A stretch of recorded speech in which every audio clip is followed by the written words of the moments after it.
Jana maninjuzi tumesikia pale Mombasa kinara wa chama ya ODM Senator Oburu amejitokeza akasema chama cha ODM inataka kiti ya naibu wa rais come 2027. Sisi tunataka kuambia namna hii tukiwa hapa katika ikona ya mlima.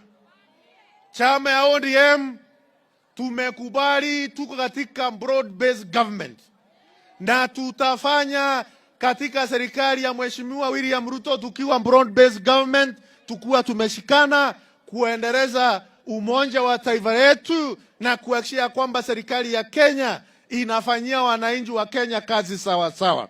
Lakini Mheshimiwa Profesa Kithure Kindiki, huyo ndiye naibu wa rais wa Jamhuri ya Kenya kwa sasa.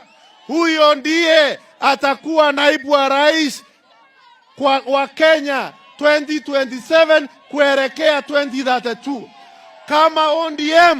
Kama ODM inataka kiti ya naibu wa rais, tuko tayari kuwapatia kiti ya naibu wa rais come 2032 wakati Profesa Kithure Kindiki atakuwa rais wa Jamhuri ya Kenya.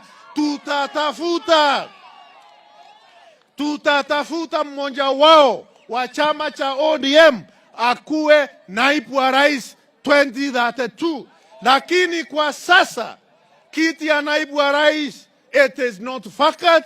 2027 kiti ya naibu wa rais itakuwa na kijana wetu Profesa Kithure Kindiki.